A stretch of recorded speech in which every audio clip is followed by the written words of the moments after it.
자, 그러면 이제 문제를 한번 확인해 볼까요? 용어의 정의 관련 문제입니다. 그래서 이제 대표 문제에 대한 부분인데,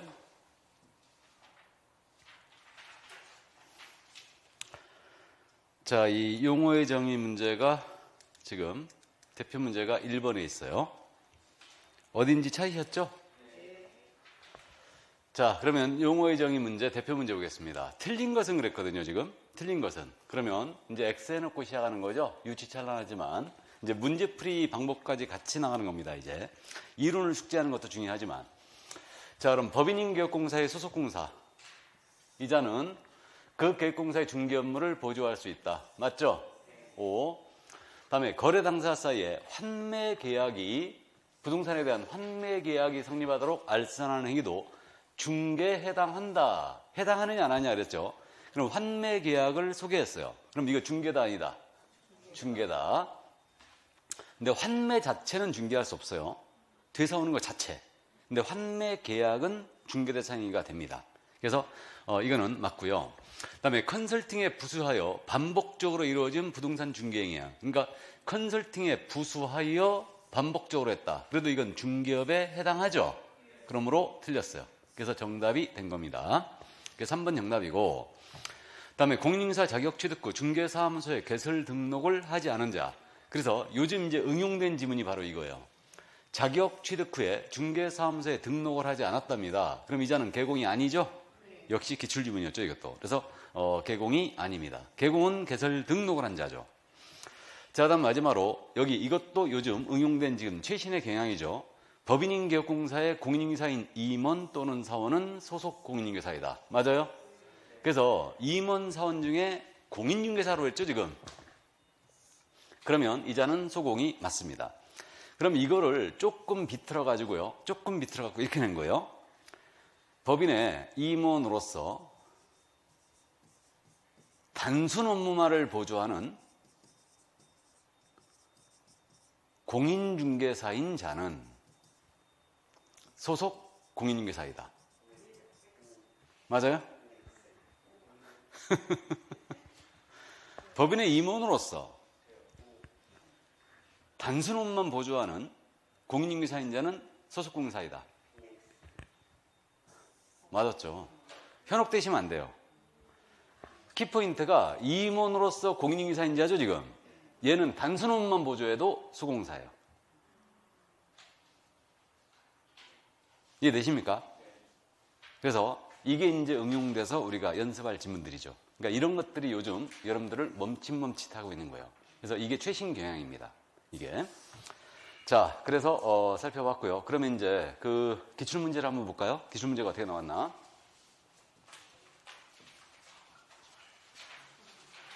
자, 기출문제를 보겠습니다. 이 기출문제 지금 29회 때 기출문제가 있고요. 요걸 대표 문제를 실었어요, 저는. 29회 때 문제를. 자, 그럼 틀린 것은 그랬습니다. 마지막 출제가 지금 정확하게는 30회 때가 마지막 출제였고 31회와 32회 때를 쉬었기 때문에 확실하게 33회 때 출제를 할 것이다. 일단은. 그러면 요거 29회 때 문제는 대표적으로 이거는 단순형 문제 유형이에요. 단순형. 그러면 개업공사라 하면 이렇게 나왔죠. 딱 이렇게 나오면요. 떠올려야 돼요. 뭐만 나와야 돼요? 개설, 등록만. 이걸 명심해야 돼요. 그러니까 개업공사라 하면 이렇게 딱 뜨게 되면은 이제 틀린 거 됐으니까 공인중개사 자격을 가지고 중개를 업으로 하는 자를 말한다. 그냥 X 나와버려야 되죠? 개설 등록만 나와야 된다. 그래야 바로바로 보여요. 그러니까 단순형 문제 푸는 요령을 꼭 숙지를 해두세요. 그래야 나중에 문제풀이 할 때 여러분들이 이걸 기억해내면서 문제를 풀어나가는 겁니다. 다음에 중개업이라 하면 세 글자다. 세 가지 요소. 뭐로 출발해야 된다고요? 다른 사람의 의뢰, 일정, 보수, 중개를 업. 맞았네요? 그럼 2번 정답. 다음 3번 소속공사라 하면 말 그대로 가자고 그랬어요. 개업공사에 소속된 공인중개사로서 중개 업무 수행하거나 개업공사의 중개 업무를 보조하는 자를 말한다. 역시 맞았습니다. 그럼 이제 괄호 속에 있는 말만 확인하면 되죠? 틀린 거라고 했으니까 정답은 1번이었구나. 그러면 공인중개사인 자 포함이죠? 맞습니다. 다음 이제 4번 질문. 공인중개사라 하면 뭐만 나와야 돼요? 자격, 취득. 이걸 떠올리면서 읽어야 돼요. 이 법에 의한 공인중개사역을 취득한 자를 말한다. 맞았죠, 그럼? 예, 그래서 맞고요. 5번 질문. 중개라 하면 법정 중개대상물에 대하여 아니면 중개대상물에 대하여 이렇게 나와야 되죠. 거래 당사자 간의 매매기간 임대차 그 밖의 권리득실 변경이가 꼭 나와야 됩니다. 이것을 알선하는 것을 말한다. 그럼 역시 맞았죠? 그 정답은 그래서 1번이었어요. 틀린 거였으니까. 자, 그럼 다음 문제를 보시면 28회 때 기출이었어요. 이게 이제 응용된 지문이에요. 요것이. 그래서 응용된 지문인데 단순형을 응용한 거죠. 그럼 공인인사 법령상 용어의 정의에 관련한 설명으로 옳은 것 그랬습니다. 28회 기출이었는데 공인인사에는 외국 법에 따라 공인인사액을 취득한 자도 포함된다. OX, X. 공인인사는 이 법에 의한 자격 취득자죠. 그러니까 외국 법에 따라 취득한 자는 해당하지 않습니다. 틀렸고 2번 중개업은 이제 세 글자니까 세 가지 요소. 다른 사람 의뢰 일정 보수를 받고 그래야 되죠. 유무와 관계없이 틀렸습니다. 중개를 업으로 행하는 것 틀렸고 3번님은 개업공사인 법인의 사원으로서 그럼 사원의 밑줄 그어야 되죠. 중개 업무를 수행하는 공인인계사인자 그럼 사원으로서 공인인계사인자는 소속 공인인계사죠 지금? 아니다 그랬으니까 틀린 거예요. 이게 자 다음에 4번님입니다. 중개보조원은 이거는 중개보조원 출발을 뭐로 해야 된다고요? 공인인계사가 아닌 자로서 이걸 명심해야 돼요. 그러면 개업공사에 소속된 여기까지 읽었을 때 바로 X 나와버려야 돼요. 공인인계사가 아닌 자로서 그러나 개업공사에 소속되어 단순 의무 보조가 꼭 나와야 되죠. 예, 그래서 4번 지문 많이 틀렸네요. 다음 5번 지문입니다. 개업공사의 행위가 손해배상 책임을 발생시키고 있는 중개 행위에 해당하는지 여부는 객관적으로 봐서 통념상 결정하는 것이지 주관적 의사에 따라 결정할 건 아니라고 그랬죠. 예, 그래서 5번이 맞았습니다. 그러니까 정답은 5번이었어요. 그래서 지금 두 문제 유형을 다 풀어봤는데 지금 여기서 빠진 문제는 판례 태도를 연습 안 했죠? 근데 판례 태도는 여러분들이 쉽게 풀어내기 때문에 요즘 최근에는 판례를 자제하고 있어요. 그래서 28회 때 이제 5번 지문만 판례를 물어봤는데 어쨌든 요즘은 판례가 지금 현재 잘 안 나오고 있는 편입니다. 판례 내면 쉽게 다 맞춰버려요. 그럼 이제 출제 예상 문제 한번 볼까요? 출제 예상 문제. 용어의 정의에 관한 기술로 틀린 것 그랬습니다. 그럼 이제 X 해놓고 시작하는 거예요. 중개라 함은 법령의 규정에 의한 중개대상물에 대하여 맞죠? 거래 당사자 간 맞고 매매기간 임대차 그 밖의 권리의 득실 변경하는 행위를 알선하는 것 맞죠? 그럼 2번 질문 개업공사람은 이 법에 의한 중개사무소에 개설 등록을 한 자 맞죠? 다음에 3번님은 중개업은 다른 사람의 일정 모수를 받고 중개를 업 맞죠? 세 글자니까 4번님은 중개보조원은 공인인계사가 아닌 자로서 개업공사에 소속되어 현장 안내 일반 사무 등 개업공사의 중개업을 위한 단순 업무를 보조하는 자다. 맞죠 그럼?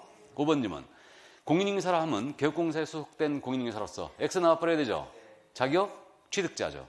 5번 지문은 소공사에 대한 용어의 정의죠. 그죠? 예, 그래서 정답은 5번이었습니다. 이게 이제 단순형 문제였고 자 그럼 다음 문제는 이제 풀어쓰는 문제이겠죠?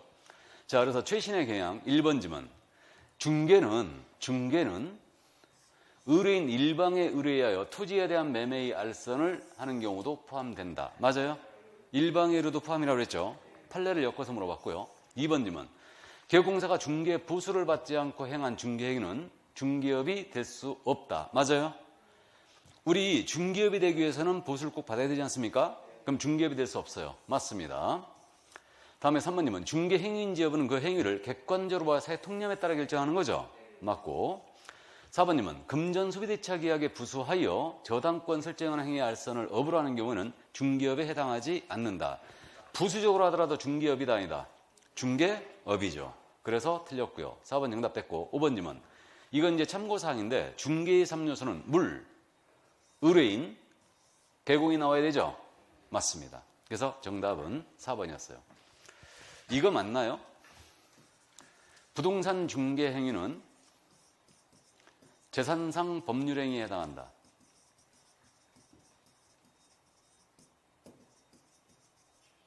부동산 중개 행위는 재산상 법률행위에 해당한다. 맞습니까? 그죠? 예. 틀렸죠. 이게 부동산 중개는 사실행위라고 그랬죠. 재산상의 논의가 있죠. 틀렸어요. 재산상 법률행위가 틀렸어요. 사실행위입니다. 우리는 법률행위를 도와주는 보조행위에 불과해요. 그래서 눈을 딴 데다 돌려놓고 사실은 틀린 게 이거였죠. 그러니까 이런 것들이 어려운 지문이에요. 그러니까 눈을 딴 데다 돌려놓고 사실은 틀린 게 다른 거 있는 거죠. 이런 것들이 어려운 지문입니다. 그러니까 이런 것들은 조금 연습이 필요하고 이제 읽으면서 여러분들이 이걸 딴 데로 눈을 돌리는 이런 지문들은 이제 우리가 연습할 때가 있어요. 이거는. 자, 그래서 이 정도 용어의 정의를 다 봤습니다. 그래서 용어의 정의는 여러분들 그림이 그려져야 돼요. 그러니까 그 용어의 정의가 단순형이 있고 판례가 있고 그다음에 응용된 지문이 있다더라. 그러니까 이런 식으로 감을 잡고 이제 이론적으로 용어의 정의는 단순형은 무조건 키포인트를 잡아서 암기를 해줘야 되고 판례는 이제 쭉 읽어가면서 정리를 해놓으면 됩니다. 이렇게. 자, 그러면 이제 중개대상물을 한번 볼까요? 이 중개대상물에 대해서는요, 지금 출제기형 포인트를 짚어보면 중개상물은 있잖아요. 솔직히 말씀드려서 이거는 요즘 너무 자주했어요. 이렇게 자주할 일이 아닌데 우리한테 물론 유리한데 매회 출제했죠 지금. 그래서 같은 유형의 문제를 30회만 제외하고 똑같은 문제를 계속 내고 있어요 지금 문제를. 그래서 어쨌든 주로 이제 매회 출제하는 부분이고요. 33회에서 출제가 예상된다라고는 했지만 33회에서는 조금 쉴 가능성도 있어요. 더 이상 낼 게 없는 겁니다 이게. 그러나 이제 우리는 대비는 해야 되죠. 고득점 과목이기 때문에. 그래서 이제 중개사물의 개별적 이론을 정리해 줘야 되고요. 해당하느냐 안 하느냐 이게 이제 결론이에요. 해당하느냐 안 하느냐. 이때는 판례를 중심으로 정리만 하면 됩니다.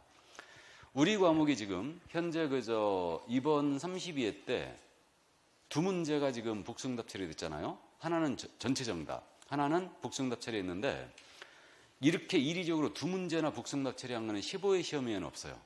없습니다. 주로 어디서 지금 이의제기가 들어갔냐면 중개대상물이었어요. 그러니까 우리 과목에 가장 오류를 많이 범한 게 중개대상물 문제였거든요. 왜 그랬냐면 이거는 기본적으로요 민법의 기초가 있어야 돼요. 권리가 연결되기 때문에 민법의 기초가 없으면은 이걸 이제 실수를 합니다. 문제를 내면서 중개사물에서. 그러니까 특히 이제 그 부동산학을 전공하고 중개사법 대학에서 강의하시는 분들이 있어요. 그러니까 법 전공을 안 했기 때문에 권리를 실수하는 거죠. 그러니까 유치권, 법정지상권, 법정저당권 이런 것들 내 가지고 정답 없음 처리가 돼버리는 거죠. 그래갖고 이 문제는 그래갖고 이제 19회 시험 이후는 아예 내질 않고 있는 거예요. 근데 이런 부분까지 우리는 이제 다루고 있어야 됩니다. 이게. 그래서 어쨌든 중개사물은 깊이 들어가면요 아직도 저도 의문점을 갖고 있는 부분이 있어요. 이 부분은. 그래서 그 정도까지 우리는 요구하지 않지만 어쨌든 기본적인 내용은 파악을 해야 됩니다. 그래서 중개사물은 주로 뭐가 중심이라고요? 판례. 이게 중심이에요. 그러니까 오류를 많이 범했기 때문에 판례를 위주로 기억을 꼬게 두시면 됩니다. 그래서 이건 쉽게 그러니까 이제 해결한다는 얘기죠. 다만 이 판례를 제끼고 문제를 이제 뭐 약간 비틀어냈다. 그때는 이제 우리가 이론적인 내용이 기초가 좀 있어야 돼요. 우린 거기까지 갑니다. 자, 그럼 이제 그 정도 이해를 해 두시고요. 그럼 이제 이론적인 내용을 먼저 한번 볼까요? 지금 이 중개사물에 대해서는 우리법 제3조에서 뭐 이건 잘 아셔요. 지금 우리법 제3조에서 중개사물의 범위는 다음 각과 같다 해갖고 1호 토지, 2호 건축물, 그 밖에 토양차물 냈고 3호 그 밖에 대통령령이 정하는 재산권 및 물건 그래가지고 대통령령에서 세 가지가 있어요. 입광공이 있더라. 그럼 잘 아셔요. 요즘은 이런 질문 안 내는데 추접스럽게 말해요. 중개대상물의 범위는 공인중개사 법에만 규정되어 있다. 이런 식의 질문. 아니 이게 법에 있는지 대통령령에 있는지 이거 우리가 알 게 뭐예요 이게. 5가지가 있다는 것만 알면 되잖아요. 근데 이런 식의 질문은 요즘 자제를 하고 있는데 어쨌든 시험에서 이제 우리가 이것도 연습할 건데 국토교통부령으로 정한다, 대통령령으로 정한다 이런 지문 있죠. 이런 지문. 이건 주로 스킬을 말씀드리면 저는요 대통령령으로 정한다, 국토부령으로 정한다 절대 여러분들한테 암기 안 시켜요. 아니 안 시켜요. 어떻게 푸느냐 하면 이런 식의 지문이 뜨면 고민할 필요가 없어요. 고민할 필요가 없이 국토부령으로 정한다, 대통령령으로 정한다 이 지문은 푸는 요령을 꼭 숙지해 두는데 이거는 일단 정답 아니다. 이게 첫 번째예요. 정답이 아니다. 옳고 그름을 떠나서 일단 정답 아니다. 이게 이제 첫 번째고 그 다음에 이제 선택을 해야 될 때가 된 거예요. 이게 국토부령이냐 대통령이냐 선택을 해야 될 때가 온다면 그때는 선택을 어떻게 해주냐면 주로 기준에 관한 사항이 있죠. 기준. 등록 기준, 분산 설치 기준 이런 것들. 그다음에 시험 있죠. 시험. 수만 명이 관여하는 시험. 이런 제도들. 이런 것들은 주로 어디에 있느냐? 대통령령에 있어요. 근데 서식 있죠. 서식은 100% 국토부령에 있어요. 서식은 국토부령에 있고요. 또 주로 절차 있죠. 절차. 이런 것들은 주로 국토부령에 있어요. 그러면 우리 한번 따져볼까요? 이건 나중에 문제풀이 할 때 이걸 확실히 제가 여러분들한테 주입을 하는데 이런 식의 문제는 그렇게 이제 풀어나가는데 일단은 정답이 아니다. 제끼는 겁니다. 국토부령이 정한다. 대통령이 정한다. 이건 이제 제끼는 거고 우리가 알아야 될 때는 이제 자연스럽게 알게 될 거예요. 그러면 이게 선택을 해야 될 때 이제 절차 같은 거는 국토부령에 있다고 그랬어요. 그러면 우리 그저 등록 기준 같은 거는 지금 현재 대통령령에 있겠죠?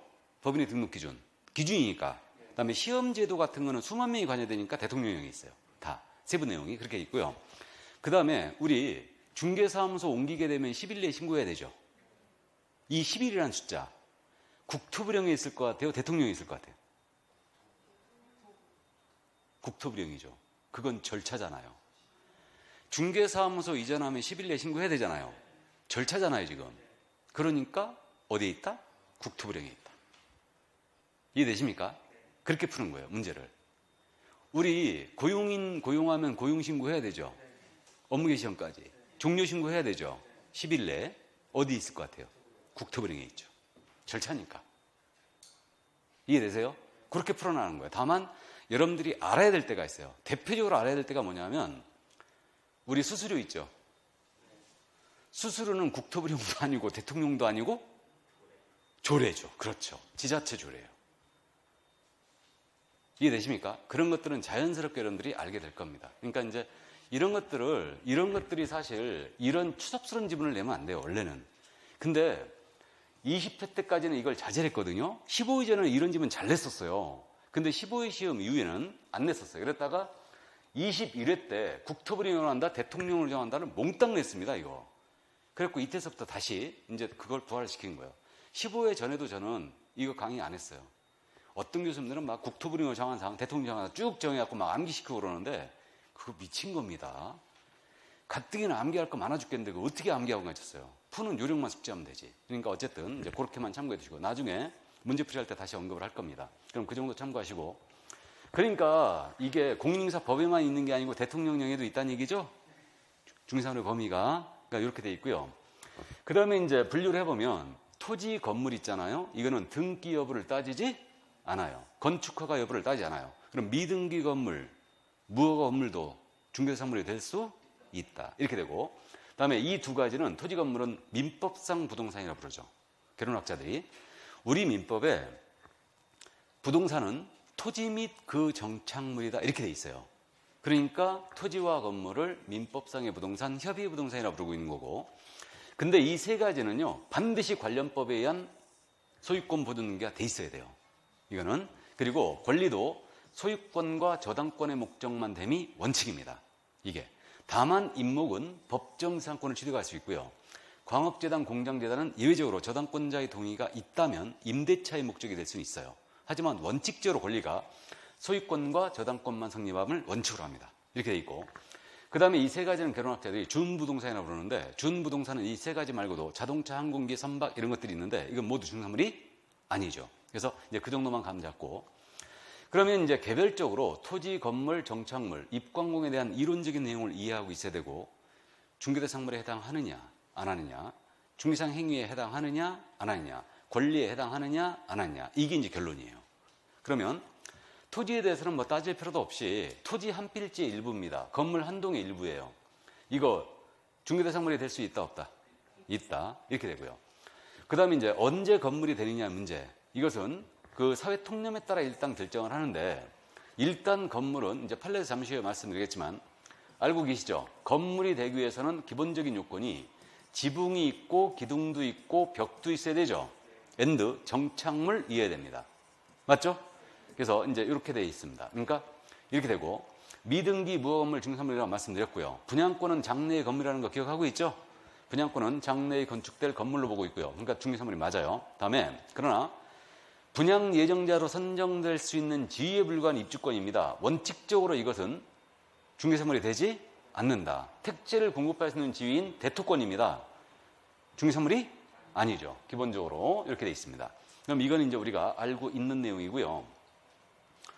자, 그러면 이제 토지 건물에 대해서는 이 정도 감만 잡고요. 토지의 정착물에 대해서 살펴보면 이 토지의 정착물에 대한 부분은 암석이나 토사라든가 그냥 가식의 수목, 담장입니다. 이럴 건 토지의 구성물로서 일체화되어 있죠. 그럼 독립중개사물이 되지 않습니다. 맞죠? 그러나 이제 토지의 정착물이지만 공시 방법을 갖췄어요. 명인 방법을 갖춘 수목의 집단입니다. 이건 중개사물이 될 수 있죠. 하지만 이것은 저당은 잡을 수 없죠. 이것이 바로 임목과 결정적 차이가 있는 거예요. 그래서 이제 이 정착물 중에는 시험에 내는 게 암석이나 가식의 수목이라든가 이런 건 되느냐 이런 걸 묻는 거고, 그 다음에 명인 방법을 갖춘 수목의 집단 요것만 물어보지 명인 방법을 갖춘 리분리 과실, 농작물 이런 것들은 아예 묻지도 않습니다. 그러니까 그런 건 생각할 필요도 없어요. 그러니까 이제 우리가 시험에 대비하는 거니까 콕 집어서 이렇게 정리하면 이렇게 되는 거예요. 그래서 명인 방법을 갖춘 수목의 집단은 일단 중개대상 물이다. 이렇게만 이해하시면 됩니다. 그럼 이제 중요사항이 요 판례 아니겠습니까? 그래서 이 판례를 이제 여러분들이 알고는 계시지만 가볍게 정리하면 분양권은 기존의 건축물뿐만 아니고 장차 건축될 특정의 건물, 이것이 바로 키포인트죠. 포함된다. 이게 분양권이다. 그래서 분양권은 분양계약이 체결된 후이거나 동호수가 지정이 됐어요. 그럼 이건 분양권입니다. 알고 있고요. 입주권. 특정 아파트에 입주할 수 있는 권리가 아니고 아파트에 대한 추천길에 신청을 하여 당첨이 되면 입주 예정자로 선정될 수 있는 지위를 가리키는 데 불과한 입주권이에요. 이건 중개사물에 해당한다고 보기 어렵다라고 했죠. 이거는 그럼 원칙적으로 입주권은 돼요, 안 돼요? 안 되는 거죠. 근데 예외인 입주권이 나온 거죠. 이게. 그래서 이 사건이었어요. 이거 미리 소개하면요. 이 사건을 소개하면 그 중개사물이 되는 입주권이 뭐였냐면요. 이거였습니다. 이게 아파트였거든요. 근데 한 세대였어요, 이게. 이 사건이. 그래서 한 세대가 다 분양이 끝났는데 한 세대가 반납된 거예요. 이게. 그래갖고 이게 이제 반납이 되니까 당첨자가 분양 계약을 안 해버렸다는 얘기죠, 이거. 당첨자가. 그러니까 이 분양하는 쪽에서 어떻게 했냐면 중개업소에 쫙 물건을 뿌린 거예요. 뿌려가지고 야, 손님들 붙여라. 그런 거예요. 그래갖고 A 중개업소, B 중개업소, C 중개업소, D 중개업소가 손님을 다 붙였지. 그래갖고 이제 추첨을 하게 됩니다. 추첨을 하게 되는데 A 중개업소에서 소개한 손님이 당첨이 됐어요. 당첨이 됐습니다. 그래갖고 이제 당첨이 딱 됐는데 이 A가 통상적으로 분양 대행업자한테 우리가 손님을 붙이면 실무적으로 MGM이라는 걸 받거든요. 이게 아주 짭짤해요. 짭짤합니다. 이렇게 MGM을 받는데 이 손님한테 통상적으로 분양 대행을 우리가 이게 손님 붙일 때는요. 손님한테 안 받아요, 보수를. 근데 이 친구는 받은 거야. 이게. 그래갖고 손님한테 또 받은 거지. 그러니까 꼭 먹고 알 먹고 한 거예요, 지금. 아주 능력 있는 개공이죠. 그래가지고 보수를 받았는데 건물에 대한 중개보수의 한도를 초과해 받은 거예요. 이거를. 그러니까 소개를 해주고 예를 들어서 법정보수가 200이었다면 500을 받아버린 거지. 그래갖고 이분은 분명히 받을 때 그랬을 거예요. 분명히 입주권은 이건 중개사물이 아니다. 그러니까 이건 나는 초과할 일이 없다라고 이거 생각을 한 거죠. 그러면서 받아버린 거야, 또. 그러자 이게 이제 문제가 된 거예요. 문제가 돼갖고 이 소송이 대법원까지 간 겁니다, 이게. 개공은 계속 입주권이니까 이건 중개사물 아니다. 그러니까 나는 보초가 아니라고 주장했는데 이게 안 받아들였어요. 대법원은 뭐라고 판단했느냐. 지금 아직 분양계약은 체결되지 않았지만 당첨이 되는 순간 어느 집에 들어갈지 한 세대밖에 없었으니까 이미 안다는 얘기죠. 알 수 있고 나아가서 준공도 떨어져 있고 그죠? 그러니까 이것을 중개하는 것은 건물의 중개로 봐야 된다. 그래서 이게 바로 중개사물이 된 입주권 사건이었어요. 이게. 그래가지고 결국은 이 사건에서 이제 이 판례가 그랬던 겁니다. 그러니까 읽어봤을 때 중개사물 입주권은 그런 거죠. 특정 동호수에 대해 피분양자가 선정이 되거나 분양계약이 체결되지 않았다고 하더라도 장차 예정된 동호수 추첨이 분양 대상으로 정해진 세대를 특정 피분양자에 대한 분양 목적을 확정하는 준 절차에 불과하고 피분양자가 아파트를 분양하는 것 자체는 당연히 부장되어 있고 나아가서 전체 건축이 완료가 돼 있고 분양 대상이 될 세대들이 객관적으로 존재를 하여 분양 목적물이 현실적인 제공이 이루어져 있어요, 지금. 그러면 상당히 분양 대상물이 구체화되었다는 얘기죠. 그러니까 당첨이 되는 순간 어느 집에 들어갈지 특정됐다는 얘기예요. 그러니까 이것의 중개는 건물의 중개로 봐야 된다라고 한 거예요. 이해됐어요? 그러면 결국은 생각을 해보자 이거예요. 출제자 입장에서 문제를 낸다면 이 판례를 만약에 낸다. 그러면 이거를 적어도 2줄 내지 3줄로 줄여야 되죠. 이거 줄일 수 있을 것 같아요, 없을 것 같아요? 그러니까 못 내는 거예요. 그래가지고 24회 시험 이후에는 입주권을 지금 현재 내지를 못하고 있는 거죠. 24회 때 마지막으로 출제했어요. 뭐라고 냈냐면 24회 때 다음 중 옳은 것 골라라. 공인사업령상 옳은 것 골라라. 이렇게 문제를 내면서 답을 뭘로 냈냐면 아파트 입주권은 중개대상물이 될 수 없다라고 냈어요. 이거 여러분들 맞았다 하셔야 돼, 틀렸다 하셔야 돼? 맞다 했죠. 이걸로 답을 쳤어요. 다. 될 수 없다. 근데 출제자가 자진해서, 우리가 이 신청 들어가지도 않았는데 자진해서 이거 정답 없습니다라고 그렇게 했어요. 이게 24회 마지막 출제였어요. 입주권이. 그러니까 지금은 어쨌든 입주권을 만약에 당첨이 되면 입주 예정자로 선정될 수 있는 지위에 불과한 입주권은 중개사물이 아니다라고 냈잖아요. 그럼 이건 맞았다 하셔야 돼, 그냥. 근데 이거는 바로 태클이지. 입주 예정자로 선정될 수 있는 지위, 중개사물이 될 수도 있으니까 바로 태클이에요. 그러니까 못 내고 있는 거예요, 이거는. 그래서 어쨌든 이해만 해두시고, 만약에 입주권이 나왔을 때는 읽어봤을 때 구체화됐다. 어느 집에 들어갈지 정해진다. 그러면 이건 중개사물이라고 하셔야 돼. 이해하셨죠? 그렇게 이제 풀면 됩니다. 그래서 그렇게 풀면 되고, 이제 문제는 그러니까 이거를 못 내니까 지금 이 분양권, 그 다음에 대토권이죠. 대토권은 택지를 공급할 수 있는 지위죠. 대토권이 뭔지 알죠? 그러니까 이 대토권은 그거 아니겠습니까? 이게 이제 마을인데 이 마을을 싹 밀어버리는 거죠. 싹 밀어버리고 여기다가 이제 아파트를 짓는 거예요. 여기 살던 주민들 이주를 시켜야 되잖아요. 그래갖고 이주단지를 만들어요. 그래갖고 대토권이라는 게 한자로 쓰면 대토권이에요. 그러니까 토지를 대신받을 수 있는 권리거든요. 그러니까 여기 살던 주민들은 이주단지 내에 택지를 공급할 수 있는 지위가 생기는데 이것을 대토권이라고 해요. 이거를. 그럼 이거는 어느 택지를 공급받을지 특정이 됐어요, 안 됐어요? 안 됐죠. 그러니까 이거는 딱지입니다. 중개대상물이 아니라는 얘기죠. 그래서 대토권은 중개사물에 해당하지 않는다라고 했어요. 그래서 이것에 소개하는 것도 중개행위로 볼 수 없다고 한 거예요. 중개사물이 아니었으니까. 그래서 이게 그 사건이었습니다. 자, 그 다음에 이제 5번 판례 있지 않습니까? 이 5번 판례가 이제 세차장 구조물 사건인데 저는 이 판례 엄청 인용을 많이 하거든요. 근데 이제 이 정도까지 출제하면 시험이 굉장히 어려워진 시험이 되는 건데 중개대상물인 건축물은 공사법, 입법 취지 등에 비춰볼 때 토지의 정착물로서 민법상의 부동산에 해당하는 건축물에 한정된다 그랬어요. 이게. 그래가지고 우리 중개상물은요, 지붕이 있고 기둥도 있고 벽도 있고 정착물이 된다는 결론이 나온 거예요. 이 세차장 구조물 사건에서 했던 얘기입니다. 판례 번호가 지금 똑같죠? 289427 289427 똑같죠 지금? 세차장 구조물 사건에서 했던 얘기인데 이게 그래갖고 이제 어떤 거냐면 이제 심화 과정입니다. 지금 심화 과정인데 지문을 이렇게 냈어요. 중개 대상물인 건물은 민법상 건물의 개념과 일치한다.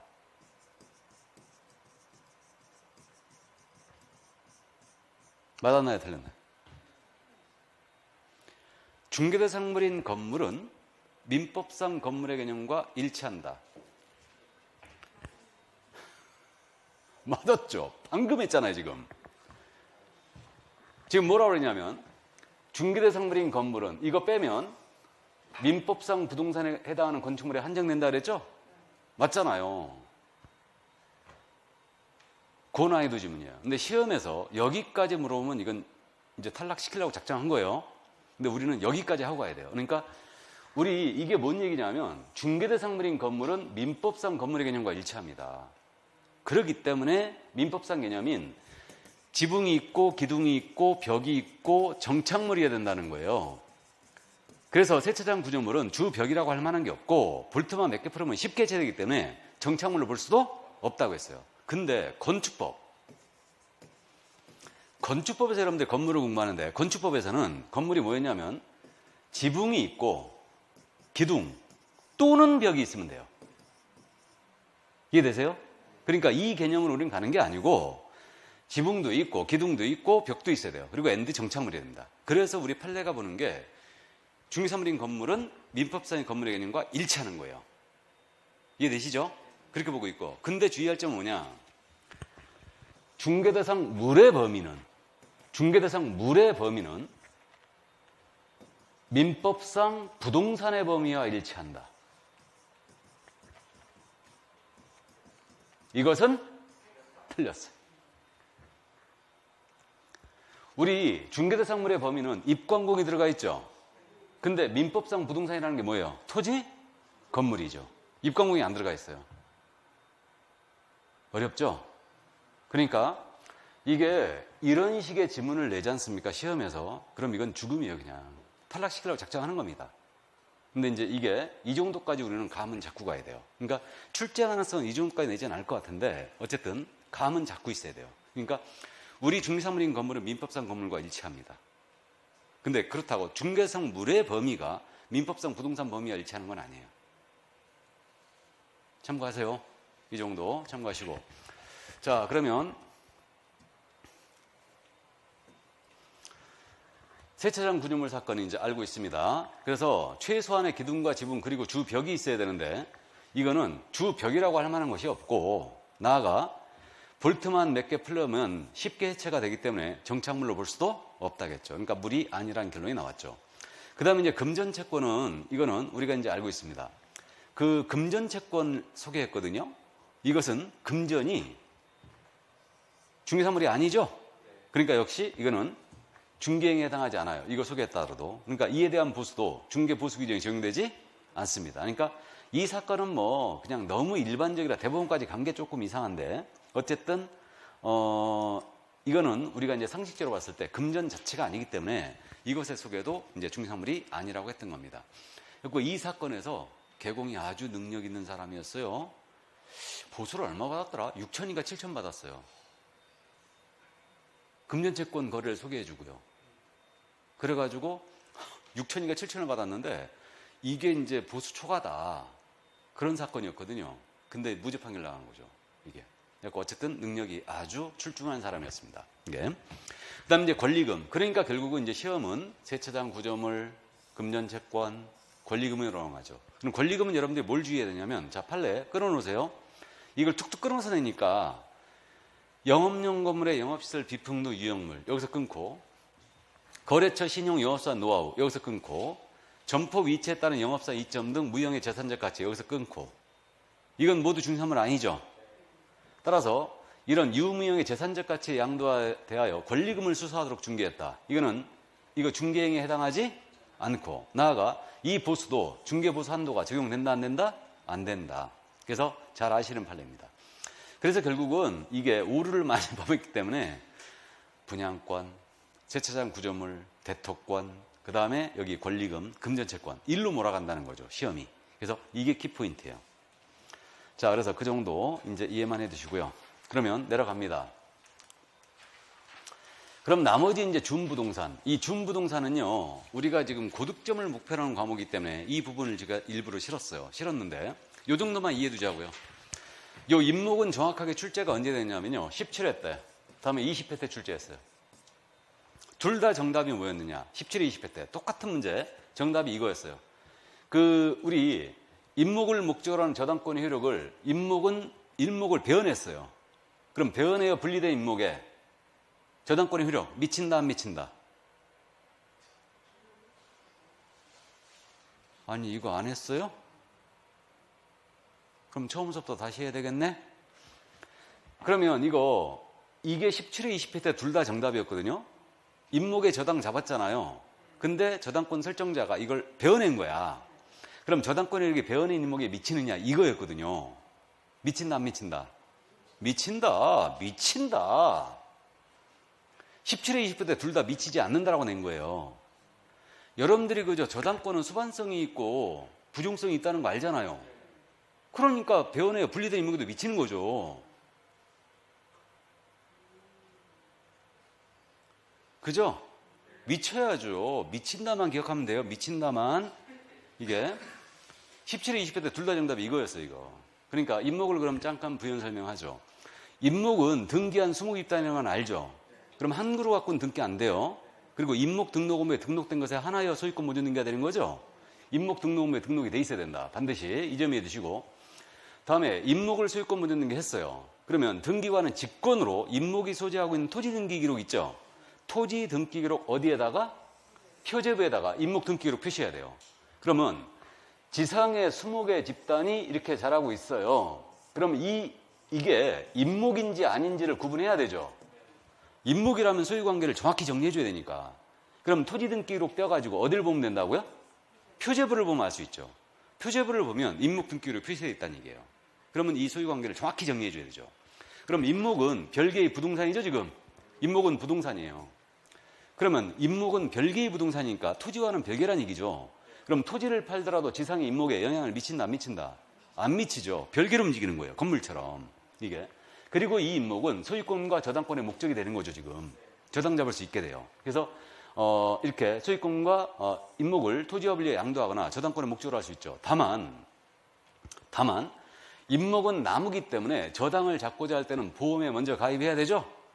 보험에 들어가야 되죠. 그러니까 보험에 들어야 되고 홀랑 타버려가지고 이게 만약에 저당물이 없어졌다. 그럼 보험금에다 대고 저당권 행사할 수 있어요. 이것을 민법상 뭐라고 한다고요? 물상대위. 저당물이 보험금으로 바뀌었잖아요. 이것을 민법에서 물상대위라고 부르는 거 아닙니까? 맞죠? 그러니까 결국은 화재보험에 가입을 해야 됩니다. 그러면 임목을 저당을 잡았는데 만약에 배은했다. 그럼 저당물을 훼손한 거 아니에요. 그러면 저당권 설정자, 임목 소유자는 기한의 이익을 상실하죠. 저당물을 훼손했으니까. 그럼 배은한 임목에도 저당권 효력이 미치고 있고요. 이 배은한 임목에 저당권이 미치니까 배은한 임목을 즉시 경매에 붙일 수 있어요. 즉시. 저당물을 훼손했기 때문에 기한의 이익을 상실한 거예요. 대신 경락대금은 공탁하게 돼 있습니다. 그래서 일단 참고해 두시고, 그 다음에 이제 요 임목에 대해서는 만약에 이게 임목 저당 잡았는데 임목이 존속하기 위한 토지에 대한 권리예요. 이 토지에 대한 권리가 지상권이었어요. 지상권자가 임목을 심었다는 얘기죠. 나무를. 그러면 저당을 잡았는데 함부로 저당권에 동의 없이 이 지상권 포기해버리면 될까 안 될까요? 안 되겠죠. 근데 임차인이었어요. 이번에는 임차인이 이 토지에 임차인이 여기다 나무를 심은 거예요. 그래갖고 저당을 잡은 겁니다. 그러면 그 임대차 계약 저당권에 동의 없이 해지하면 안 되겠죠? 이게 그 얘기예요. 그러니까 임목이 저당권의 목적이 되어 있는 경우 지상권자나 임차인은 저당권자의 승낙이 없다면 그 지상권을 포기하거나 임대차 계약을 해지할 수가 없어요. 당연히. 그리고 임목은 법정 인사권 취득할 수 있죠.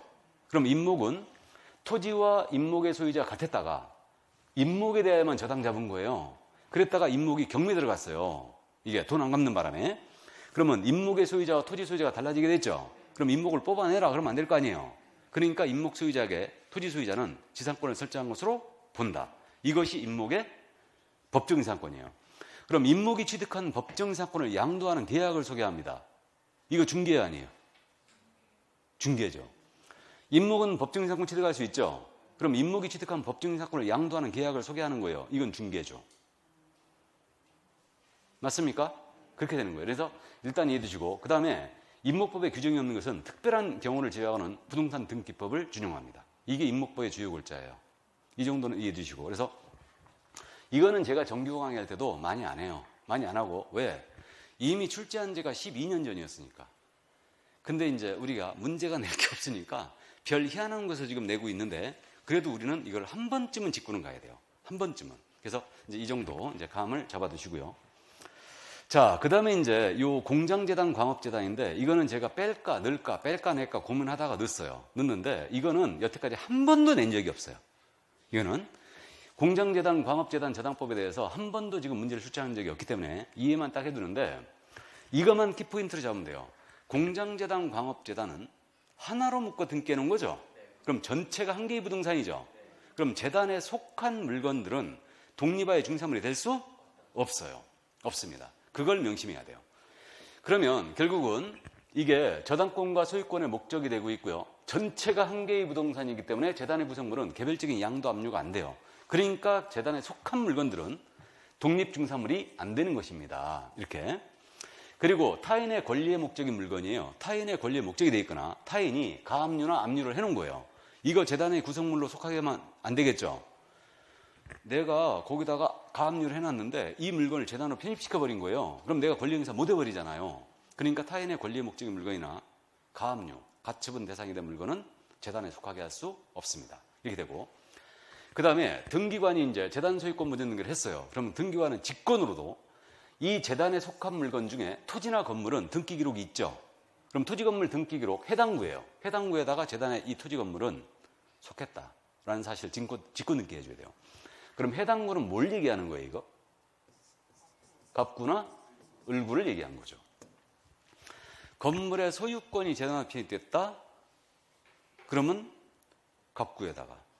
건물의 전세권이 재단으로 편입됐다. 그럼 을구에다 그 사실을 표시하라는 얘기예요.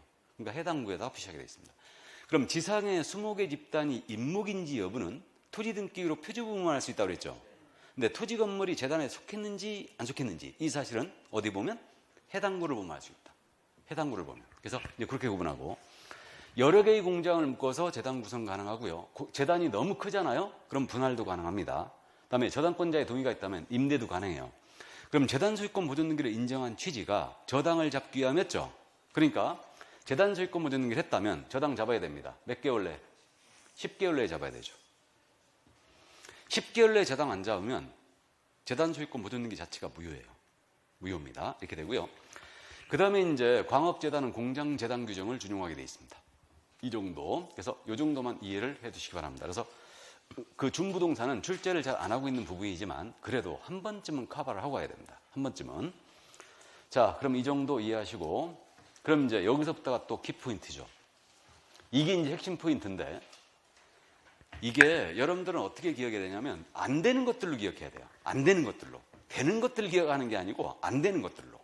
일단 그러면 중개대상물이 되느냐의 여부는 5가지에 들어가 있어야 되고 사적인 거래가 가능해야 된다고 그랬죠. 그래서 시청, 청사, 청와대, 경복궁, 창경궁 이런 거 다 안 된다고 그랬어요. 그러니까 한마디로 국공유재산은 안 되는 거죠. 그럼 5가지에 들어가 있지 않은 것들, 동산, 금전, 기계, 가식의 수목. 가식의 수목이 뭔지 알죠? 임시가짜의 심일식자죠. 당연히 안 되는 겁니다. 그 다음에 자동차, 선박, 항공기 당연히 안 되는 거죠. 다 준부동산. 그러니까 5가지에 들어가 있는 것은 다 안 되는 겁니다. 이건 기본적으로 이해를 하고 있고, 그 다음에 이제 이 5가지일지라도 국공유재산은 안 된다. 그래서 안 되는 것들이 체결되지 아니한 광물이에요. 내 땅 1m 밑에 그만 톤이 있다. 내 거 아니죠, 이거. 광업권의 객체로서 구류합니다. 그래서 아니고요. 온천수 아니죠? 이거 아니고 당연히. 그 다음에 국공유재산입니다.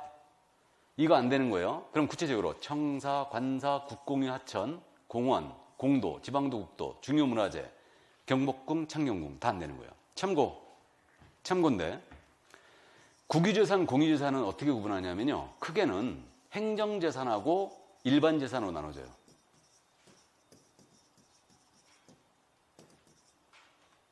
일반재산으로 나눠집니다. 행정재산은 다시 어떻게 나눠지냐면 행정재산은 공용재산, 공공용재산, 기업용재산, 그 다음에 보존재산으로 나눠져요. 참고하세요. 그래서 국공유재산은 크게는 행정재산하고 일반재산으로 나눠지고 있고, 행정재산은 다시 공용재산, 공용재산은 행정기관이 직접 쓰는 재산이에요.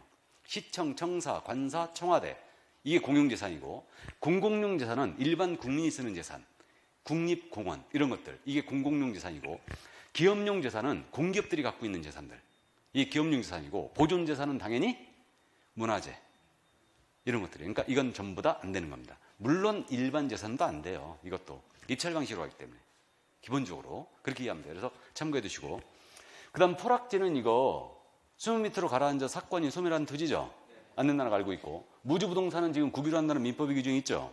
당연히 안 되고, 그 다음에 바닷가는 자연공물로서 국유로 한다는 우리 판례가 있죠. 그러니까 안 되는 거고, 국가나 지방자치단체가 매립한 공유수면 매립지예요. 당연히 안 되는 거죠.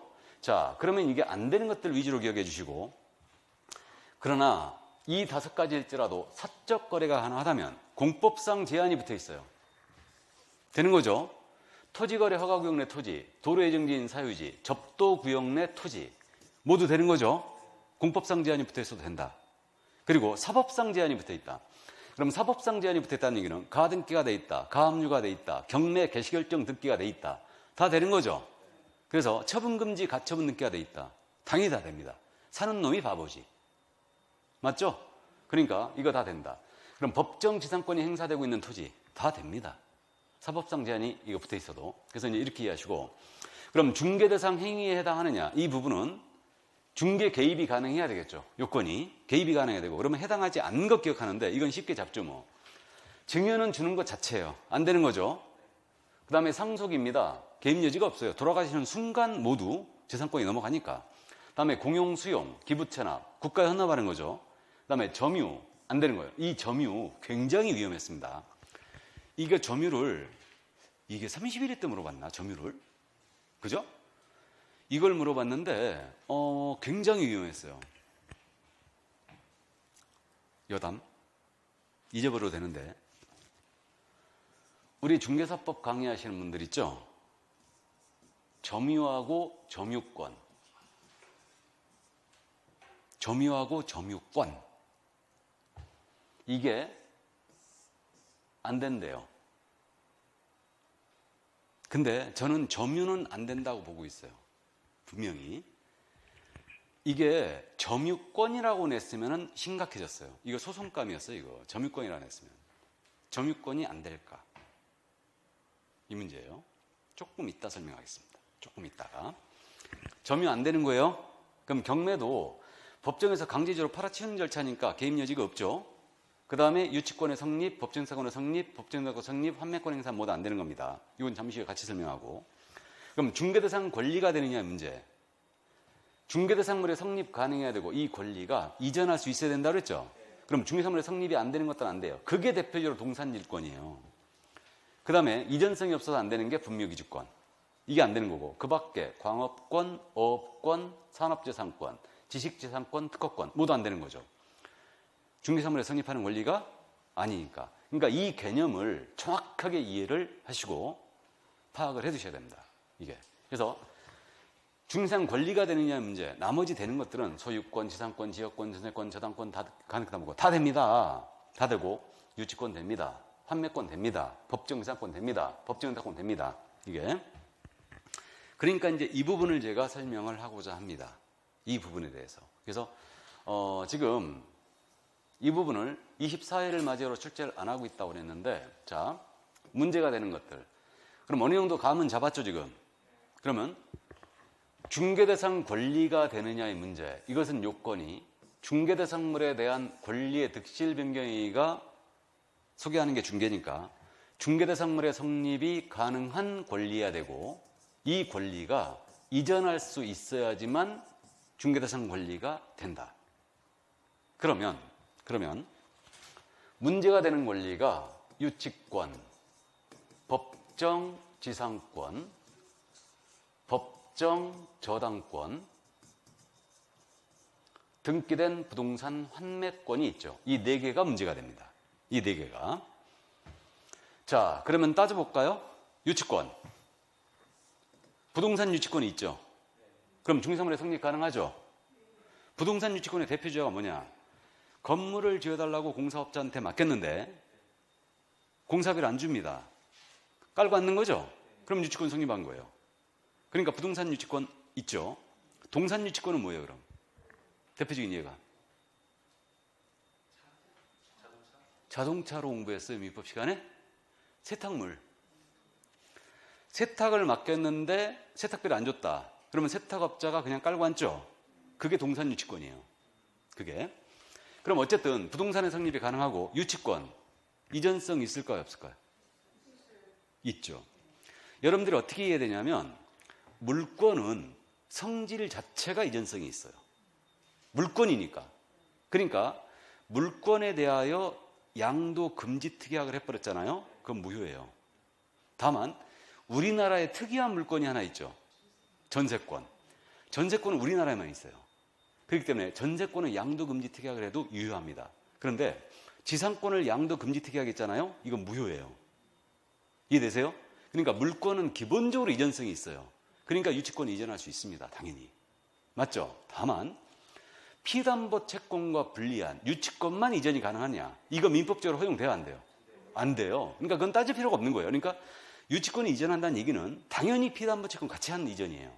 그러니까 유치권 이전 방식이 어떻게 되냐면 건물 공사업자 깔고 앉았죠. 이 점유하고 피담보 채권을 같이 넘기는 거야. 그럼 이전되는 겁니다.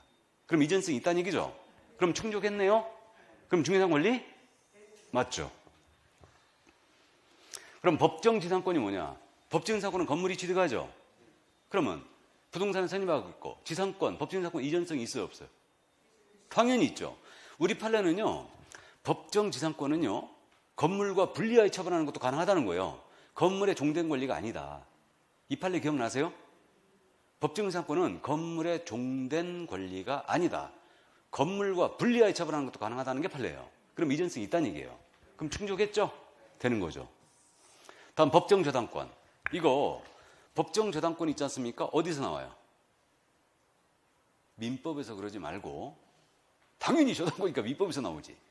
토지임대차에서 나오죠. 토지임대차. 그게 뭐냐면 토지 임대인이 2년분의 차임 채권에 기하여 임차인 소유의 지상 건물을 압류했어요. 기억나세요? 그러면 압류한 때 저당권과 동일한 요율이 있다고 했어요. 토지 임대인이 2년분의 차임 채권에 기하여 임차인 소유의 지상 건물을 압류했다. 그럼 이때는 저당권과 동일한 요율이 있다고 했어요. 이게 뭐다? 법정 저당권. 그러면 결국은 이거 건물에 성립하고 있고 저당권이니까 이전성이 있겠죠? 그러니까 이 요건 충족했어요. 되는 거고. 등기된 부동산 환매권입니다. 당연히 부동산 매매하면서 환매 계약을 할 수 있죠, 부수적으로. 그럼 이건 당연히 환매권은 우리가 부기등기하는 거죠. 이전성이 있어요, 없어요? 있죠. 당연히 이전할 수 있어요. 환매권의 등기는 부기등기로 하고 이전 등기도 부기등기로 하는 거죠. 기억납니까? 공시법 시간에 공부해요. 그러니까 결국 충족했습니다. 그러면 다 되는데 이게 저당권처럼 저당권 중개상 관리되는 거 맞죠? 그럼 저당권의 설정, 성립 이거 중개상 행위 돼야 안 돼요? 저당권은 약정 담보 물건이죠. 법률에 의해 성립하잖아요, 지금. 그럼 이거 저당권의 성립, 설정, 계약이죠? 되는 거고. 이전하는 거 중개돼야 안 돼요? 당연히 되죠. 이런 식으로 따져보면 안 되는 경우가 나와요. 유치권의 성립이에요. 중개 개입 여지 있어요, 없어요? 없어요. 아십니까? 유치권은 법정 담보 물건이죠. 저당권은 약정 담보 물건이에요. 법정자가 들어갔잖아요. 성립은 다 중개할 수 없어요. 법률의 규정으로 성립해버리니까. 맞죠? 그러니까 성립은 중개할 수 없어요. 그러나 유치권의 이전, 피담보 채권 같이 한 이전 가능하죠? 이전은 중개할 수 있어요. 똑같이 법정 사건의 성립은 중개할 수 없겠죠? 법률의 규정으로 성립하고 있으니까. 그 다음에 이거 이전은 중개할 수 있죠. 법정 저당권도 그럼 성립 중개할 수 없네요?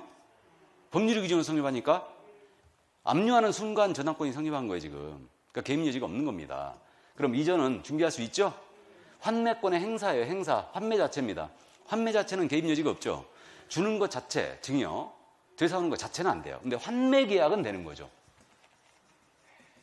환매 계약은 되사오도록 계약을 하는 거예요. 이건 되는 겁니다. 하지만 환매 자체는 안 되는 거예요. 그럼 환매권의 이전은 중개할 수 있죠. 이해되셨어요? 이 시간 이후로는 이거 절대 헷갈리지 마세요. 그러니까 똑같아요. 유치권까지만 나왔다. 그럼 되는 거죠. 근데 유치권의 성립이라고 나오면 안 되는 거예요. 근데 유치권의 이전은 되는 거죠. 주의할 점은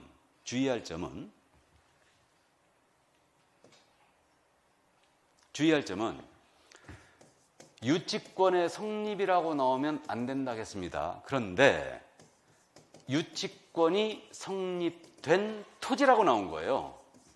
돼요, 안 돼요? 되죠. 유치권이 행사되고 있는 토지. 똑같아요. 증여는 안 된다고 그랬죠. 상속도 안 된다고 그랬죠. 근데 증여된 토지. 되죠. 상속된 토지. 되는 거죠. 이해되세요? 아다라고 어다라요. 다. 개념 자체가 틀린 거죠. 경매 안 된다고 그랬죠. 개입 여지가 없다고 그랬어요. 근데 경매 개시결정 등기가 된 아파트예요. 돼요, 안 돼요? 되죠. 이해됐어요? 이게 이제 중개사물에 대해서 최상급 난이도예요. 그래갖고 이것을 19회 때 냈다가 정답 없음 처리됐어요. 그 전에 14회 때도 그랬고요. 11회 때도 그랬고, 이 부분을 건드렸다가 제대로 이걸 이제 법을 전공 안 한 사람이 문제를 내면서 정답 없음 처리됐죠. 다. 이거. 그래갖고 어쨌든 이 부분은 출제는 잘 안 하지만 우리는 여기까지 이제 이해를 하고 가는 겁니다. 그래서 이 정도 이해해 두시고, 그래서 이제 이 부분이 바로 이걸 설명하고 있는 거예요. 그래서 이제 이 정도만 감 잡으면 충분히 중개사물을 모두 해결할 수 있고, 주로 이제 이 부분은 잘 안 건드리기 때문에 이제 세차장 구조물, 권리금, 분양권, 대토권 이런 것들이 이제 주로 출제 파트가 되고 있는 거예요. 그러니까 이제 이거를 33회 때는 쉴 가능성도 있다. 이런 이제 추측이 가능한 거죠, 이게. 자, 그래서 여기까지고요. 그럼 이제 문제 가볍게 한번 풀어보겠습니다. 그럼 이제 문제에 대한 부분은 지금 그 대표 문제라고 지금 나와 있는데, 자, 그러면 이거 보겠습니다. 대표 문제. 공인인증서 법령상 중개대상물에 해당하는 것을 모두 고른 것은, 자, 아주 전형적인 문제 유형인데, 이거는 분양계약이 체결돼 동호수가 특정된 아파트, 장차 건축된 아파트, 이게 분양권이죠, 이거? 5죠? 5. 다음에 거래처 신용 또는 점포 위치에 따른 영업상 이점 등 무형물, X. 맞죠?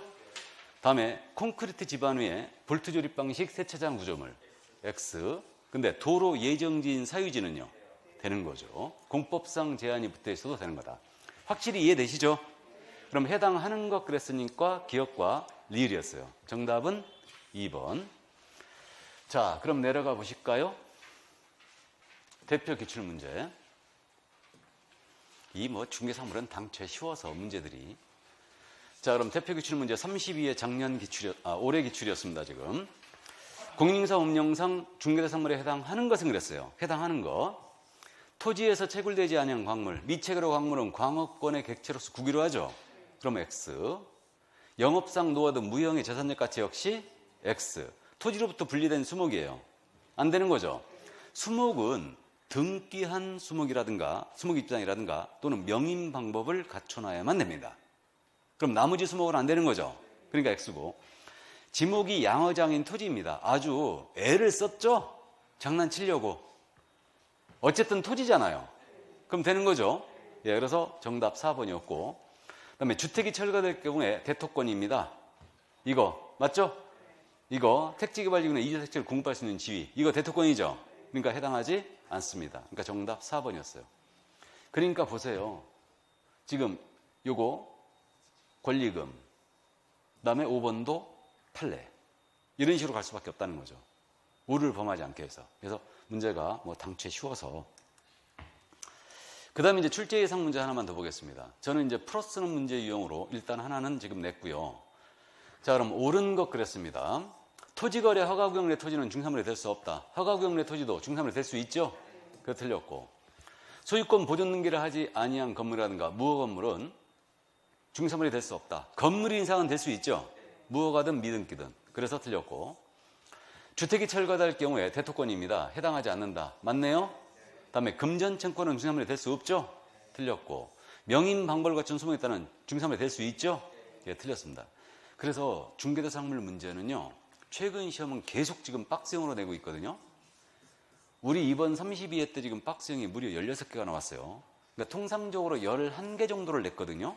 근데 이번 시험에서는 박스형이 16개가 나왔는데, 이거는 뭐 박스를 20개 내든 20개 내든 뭐 상관없어요. 닥치는 대로 풀어버리면 되니까. 근데 박스형이 조금 어렵긴 한데 어쨌든 그래도 크게 어렵지는 않습니다. 그러니까 이게 중개대상물 문제는요, 이렇게 풀어쓰는 문제 유형이 있고요. 그 다음에 또 하나가 박스형 문제가 있죠. 32회 때처럼. 그래서 이제 풀어서 이렇게 이제 문제가 있고요. 31회 뭐 이럴 때처럼 이제 박스형 문제가 있어요. 이게. 그러니까 뭐 우리 유형은 똑같습니다. 자, 그 다음에 이제 2번 문제를 다 풀었네? 요거 하나만 나눴구나, 그냥 이게. 그래서 이 정도. 그래서 이게 바로 이제 중개대상물이었습니다. 그래서 오늘은 오프닝이기 때문에 이제 용어의 정의와 중산물, 뭐 출제 가능성이 높은 부분들이기 때문에 이 부분은 이제 오늘 한번 봤고요. 그래서 다음 주는 제가 부동산 거래 신고법 이 부분을 나가도록 해보겠습니다. 이게 낫겠죠? 그러니까 이제 공인인사 법령 파트 쪽은 여러분들이 어느 정도 감을 잡고 있고 이거는 이제 천천히 해도 우리가 금방 따라가는데 아무래도 그놈은 부동산 거래 신고법과 실무 쪽이 속을 많이 세게 해요. 최근에 이 부분 어려운 부분을 더 어렵게 내고 있으니까 이 부분은 이제 한 번쯤 천천히 정리를 해보자 이거예요. 지금 시기에. 그래서 이제 그렇게 나가도록 해보겠습니다.